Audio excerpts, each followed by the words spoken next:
ಪ್ರಿಯರೇ, ದೇವರು ಒಳ್ಳೆಯವರು, ಒಳ್ಳೆಯದನ್ನೇ ಮಾಡುವವರಾಗಿದ್ದಾರೆ. ಕರ್ತನು ಹೇಳ್ತಾನೆ, ಎಲ್ಲ ಸ್ಥಳಗಳಲ್ಲಿ ಒಂದು ಶುದ್ಧವಾದ ಸಾಕ್ಷಿಯನ್ನು ಇಟ್ಟುಕೋ.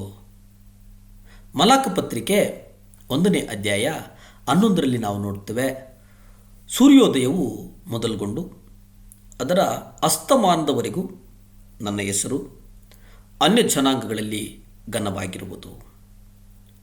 ಸಕಲ ಸ್ಥಳಗಳಲ್ಲಿ ನನ್ನ ಹೆಸರಿಗೆ ಧೂಪವು ಶುದ್ಧ ಕಾಣಿಕೆಯು ಅರ್ಪಿಸಲ್ಪಡುವುದು. ನನ್ನ ಹೆಸರು ಅನ್ಯ ಜನಾಂಗಗಳಲ್ಲಿ ಘನವಾಗಿರುವುದೆಂದು ಸೈನ್ಯಗಳ ಕರ್ತನು ಹೇಳುತ್ತಾನೆ. ಈ ಪ್ರವಾದನೆಯಲ್ಲಿ ಹೇಳಿರುವಂತೆ ಇಂದಿನ ಹೊಸ ಒಡಂಬಡಿಕೆಯ ಅವಧಿಯಲ್ಲಿ ನಮ್ಮ ಕರ್ತನು ಬಯಸುವುದೇನೆಂದರೆ, ಪ್ರತಿಯೊಂದು ದೇಶದಲ್ಲಿ ಒಂದು ಶುದ್ಧವಾದಂಥ ಸಾಕ್ಷಿ. ನಮ್ಮನ್ನು ಕರ್ತನು ಕೇಳ್ತಿರೋದೇನಪ್ಪ ಅಂದರೆ, ಎಲ್ಲ ಸ್ಥಳಗಳಲ್ಲಿ ನೀನು ಜಗತ್ತಿನ ಯಾವುದೇ ಮೂಲೆಗೆ ಹೋಗು, ಅಲ್ಲಿ ನೀನು ಒಂದು ಶುದ್ಧವಾದಂಥ ಒಂದು ಸಾಕ್ಷಿಯನ್ನು ಕಾಪಾಡಿಕೋ. ಎಲ್ಲಿಗಾದರೂ ಜಗತ್ತಿನ ಮೂಲೆಗೆ ಹೋಗು, ಆದರೆ ನೀನೇನು ಮಾಡು, ಒಂದು ಶುದ್ಧವಾದಂಥ ಸಾಕ್ಷಿಯನ್ನು ಕಾಯ್ದುಕೋ. 1 ತಿಮೋತಿ 4ನೇ ಅಧ್ಯಾಯ 15 ಮತ್ತು 16 ನಾವು ನೋಡುವುದಾದರೆ, ಈ ವಿಷಯಗಳು ಧ್ಯಾನಿಸುವವನಾಗಿರು, ನಿಮ್ಮನ್ನು ಸಂಪೂರ್ಣವಾಗಿ ಅವುಗಳಿಗೆ ಒಪ್ಪಿಸಿಕೊಡು. ಹೀಗೆ ನಿನಗಾದ ಲಾಭವು ಎಲ್ಲರಿಗೂ ತೋರಿ ಬಂದಿತು. ನಿನ್ನ ವಿಷಯದಲ್ಲಿ, ಉಪದೇಶದ ವಿಷಯದಲ್ಲಿ ಎಚ್ಚರಿಕೆಯಾಗಿರು. ನೀನು ಇವುಗಳಲ್ಲಿ ನಿರತನಾಗಿರು.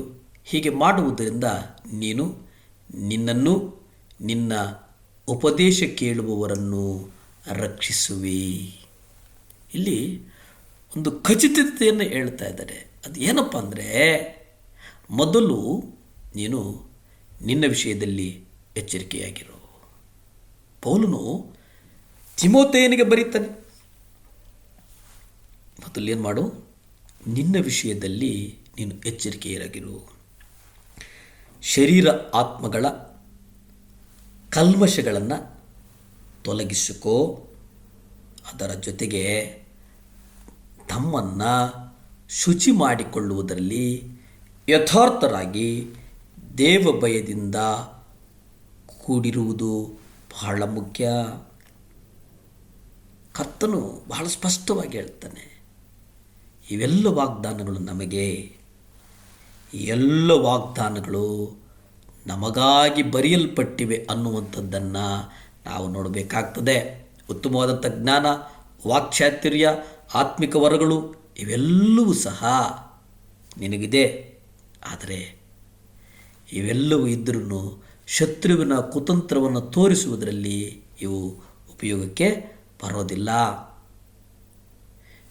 ಮಾನಸಿಕ ಬಲಶಾಲಿಗಳ ವಿರುದ್ಧವೂ, ವಂಚನೆ ಮಾಡುವುದರ ವಿರುದ್ಧವೂ, ಕೆಟ್ಟ ದುರಾತ್ಮ ಸೇನೆಯ ವಿರುದ್ಧವಾಗಿ ಆಗಿರ್ತವೆ. ಯೇಸು ಹೇಳಿದಂತೆ, ಆತನು ಆತ್ಮಿಕ ಮರಣದ ಶಕ್ತಿಗಳು ಸೋಲಿಸಲಾರದಂಥ ಒಂದು ಸಭೆಯನ್ನು ಕಟ್ಟಲಿದ್ದಾನೆ ಎಂಬುದಾಗಿ ಮತ್ತಾಯ ಪತ್ರಿಕೆ 16ನೇ ಅಧ್ಯಾಯ 18ರಲ್ಲಿ ನಾವು ನೋಡ್ತೇವೆ. ನಾನು ಸಹ ನಿನಗೆ ಹೇಳುವುದೆಂದರೆ, ನೀನು ಪೇತ್ರನು, ಈ ಬಂಡೆಯ ಮೇಲೆ ನಾನು ನನ್ನ ಸಭೆಯನ್ನು ಕಟ್ಟುವನು, ನರಕದ ದ್ವಾರಗಳು ಅದನ್ನು ಜಯಿಸಲಾರವು. ಇಂತಹ ಒಂದು ಸಭೆಯನ್ನು ಹೇಗೆ ಕಟ್ಟಬೇಕೆಂದು ಕರ್ತನೊಬ್ಬನೇ ಬಲ್ಲನು. ನಾವು ಇದನ್ನು ಕಟ್ಟಲಾರೆವು. ನಾವು ಹೆಚ್ಚೆಂದರೆ ಆತನ ಚಿತ್ತದ ಪ್ರಕಾರ ಆತನು ಬಳಸಬಹುದಾದಂಥ ಸಾಧನಗಳು ಮಾತ್ರ ಆಗಬಹುದು. ಅದು ಬಿಟ್ಟರೆ ನಾವು ಮತ್ತೇನು ಮಾಡುವುದಕ್ಕೆ ಸಾಧ್ಯ ಇಲ್ಲ.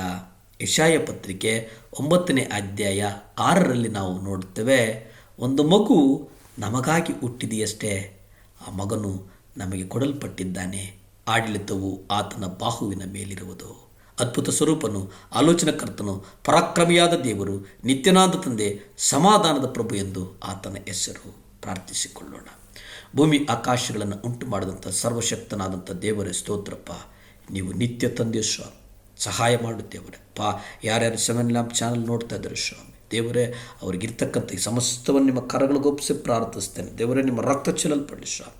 ಯಾರ್ಯಾರಿಗೆ ಸ್ವಾಮಿ ವಿಶೇಷವಾಗಿ ಸ್ವಾಮಿ ಅಪ್ಪ, ಯಾರ್ಯಾರು ಸಾಲಗಳಲ್ಲಿದ್ದಾರೋ ನಿಮ್ಮ ರಕ್ತ ಚೆಲ್ಲಲ್ಪಡಲಿ. ಮಕ್ಕಳು ಸಾಲ ಕೊಡುವರು ಹೊರತು ಸಾಲ ತೆಗೆದುಕೊಳ್ಳುವುದಿಲ್ಲ. ಈ ವಾಗ್ದಾನ ಮಕ್ಕಳ ಜೀವಿತದಲ್ಲಿ ನಡೆಸು. ಯೇಸುವಿನ ನಾಮದಲ್ಲಿ ಬೇಡ್ತೇನೆ ಪರಮ ತಂದೆಯೇ, ಆಮೆನ್, ಆಮೆನ್, ಹಲ್ಲೆಲೂಯಾ.